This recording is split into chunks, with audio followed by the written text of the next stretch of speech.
बिस्मिल्लाहिर्रहमानिर्रहीम। अल्लाह के नाम से शुरू करती हूँ जो बड़ा मेहरबान निहायत रहम वाला है। अस्सलाम वालेकुम व्यूअर्स, मैं अपने चैनल में आपको खुशामदीद कहती हूँ, आप लोगों के लिए बहुत सारी दुआओं के साथ कि अल्लाह ताला आपकी तमाम जायज़ हाजात को अपनी बारगाह में पूरा करे और आपकी जितनी भी मसले मसाइल और परेशानियाँ हैं तो अल्लाह ताला उन सबको हल कर दे, आपको निकाल दे मुसीबतों से, आफतों से, जो आजमाइशें आ जाती हैं उन सब से अल्लाह ताला हमें, बल्कि मैं अपने सबके लिए दुआ करती हूँ कि अल्लाह हमें आजमाइशों से महफूज रखे, आमीन। आज आपसे जो मैं वजीफा शेयर करने जा रही हूँ ये बहुत गारंटेड अमल है, बहुत ज्यादा सॉलिड, बहुत ज्यादा आसान अमल है, लेकिन इतना ज्यादा पावरफुल है कि अगर आप इस अमल को करते हैं और अपने मकसद की दुआ करते हैं अपने रब से तो इंशाल्लाह ताला आपको उस मकसद में कामयाबी में, तो जिस भी हाजत के लिए आप इस अमल को करेंगे इंशाल्लाह वो हाजत जरूर पूरी होगी। बहुत आसान अमल है, बस आपने मेरे चैनल को सब्सक्राइब करना है और वीडियो को लाइक करना है। मेरे लिए आपने ये काम करना है और सदका जारिया समझ के वीडियो का लिंक शेयर करते हैं आगे, ताकि जिसको भी जरूरत होगी वो खुद ब खुद फायदा उठा लेगा इस वजीफे से। तो आपने क्या पढ़ना है, आपने जस्ट इतना सा पढ़ना है और अपनी मकसद की नियत पहले कर लें। जिस भी हाजत के लिए आप इस अमल को करना चाह रहे हैं उसकी नियत करें और सिर्फ एक वक्त में एक हाजत के लिए आपने इस अमल को करना है। और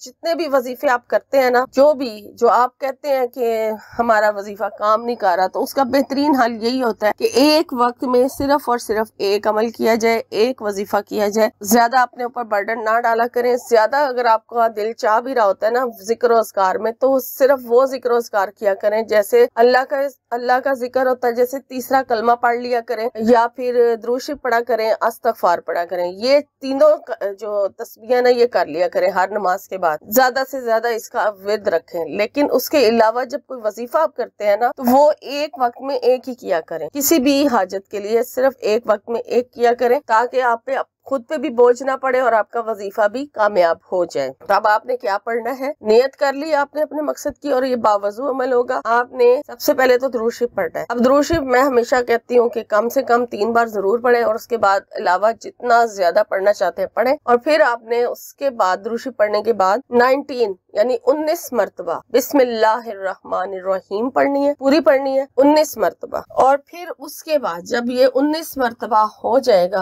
आपका ये बिस्मिल्लाहिर्रहमानिर्रहीम मुकम्मल हो जाएगा, फिर उसके बाद आपने 19 मरतबा अल्लाह का नाम या अल्लाहू ये पढ़ना है। 19 मरतबा या अल्लाहू इस तरह से पढ़ लें। और फिर जब ये भी 19 मरतबा कंप्लीट हो जाएगा तो फिर इसके बाद आपने या रहमानू पढ़ना है। या अल्लाहू के बाद फिर 19 मरतबा या रहमानू इस तरह से 19 टाइम ये पढ़ना है। और फिर लास्ट पे आपने अल्लाह का नाम या रहीमू ये पढ़ना है 19 मरतबा। अब ये 19 मरतबा आपने सारा विर्द करना है और फिर लास्ट पर अपने मकसद की दुआ करनी है। जो भी आपने हाजत की नियत की थी उसकी अच्छी तरीके से दुआ मांगे, अपने रब के सामने पेश करें और फिर उसके बाद दुरूद शरीफ पढ़ लें। दुआ मांगने के बाद चाहे एक बार पढ़ लें चाहे ज्यादा बार पढ़ लें, वो आपकी मर्जी है। और इस तरह से ये आपका अमल जो है वो पूरा होगा। और इस अमल को आप जारी रख सकते हैं तो जारी रखें, नहीं तो 19 डेज जरूर करें। इंशाल्लाह 19 दिन के अंदर अंदर आपकी जो भी हाजत होगी ना वो जरूर पूरी हो जाएगी। और ये बहुत कमाल का वजीफा है जो आपसे शेयर किया, जितना करने में आसान है उतना ही पावरफुल है। वमा अलैना इल्लल बलागुल मुबीन।